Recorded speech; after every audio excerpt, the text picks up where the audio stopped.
نبی کریم علیہ السلام کا بڑا پیارا فرمان ہے. آپ فرماتے ہیں کہ الکیس من دان نفسہ، یہ عقل مند وہ ہے جو اپنے نفس کا محاسبہ کرتا ہے، اپنے اعمال کو چیک کرتا ہے. وعمل لما بعد الموت، اور مرنے کے بعد کے لیے تیاری کرتا ہے. اور احمق وہ ہوتا ہے، عاجز وہ ہوتا ہے کہ جو اپنے نفس کی پیروی کرتا ہے، اپنی خواہشات ہی کا غلام ہو جاتا ہے اور پھر رب تبارک و تعالیٰ سے خیر کی تمنا رکھتا ہے.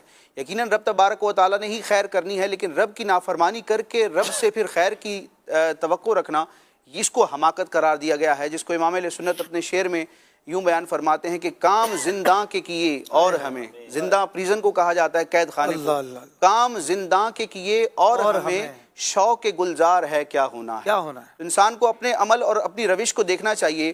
علماء فرماتے ہیں کہ اس دنیا میں جو ہم عمل کرتے ہیں یہ گویا کہ ایک بیج ہے، اور آخرت کی جو جزا اور سزا ہے وہ اس بیج کا پھل ہے. تو آج جو بونا ہے وہی کل کاٹنا ہے. تو عقل مندی کا تقاضا یہ ہے کہ دین اسلام کی تعلیمات کو اپنایا جائے، اور قرآن و حدیث نے مسلمان میں جو صفات کا مطالبہ کیا ہے، ایک کامل مومن اور مسلمان میں جو صفات ہونی چاہیے، اگر انسان ان کو اپنائے گا تو عقل مندی کی وہ برکتیں پائے گا. اور عقل مندی کے لیے یہ بھی ضروری ہے کہ وہ غیر ضروری اور فضول کاموں اور باتوں کو چھوڑ دے.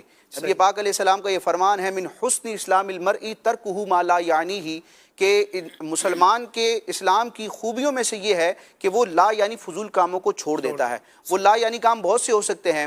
ہمارے معاشرے میں عقل مندی کا جو معیار ہے، ایک تو قرآن و حدیث نے دیا ہے، اللہ رسول نے عقل مندی کا معیار بیان فرمایا ہے، اور ایک معاشرے میں لوگوں کے اپنے بنائے خود ساختہ معیار ہیں. ایک معیار یہ بھی سمجھا جاتا ہے کہ جو زیادہ کوسچن ریز کرتا ہے، سوالات زیادہ کرتا ہے، آبجیکشن زیادہ کرتا ہے، وہ عقل مند ہے، کہ اس کی عقل بڑی کام کرتی ہے.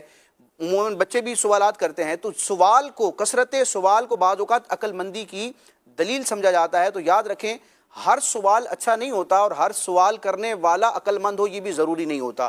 جہاں یہ کہا جاتا ہے کہ سوال جو ہے وہ آدھا علم ہے، یہ علم کی چابی ہے، اس کے فضائل بیان کیے جاتے ہیں، تو وہیں پر سوال کی مذمت بھی ہے. نبی کریم علیہ السلام نے ایک موقع پر فرمایا کہ کثرت سوال سے بچو، کیلو کال سے اور کثرت سوال سے بچو، کیونکہ پچھلی قومیں زیادہ سوال کرنے کی وجہ سے ہلاک ہوئی ہیں.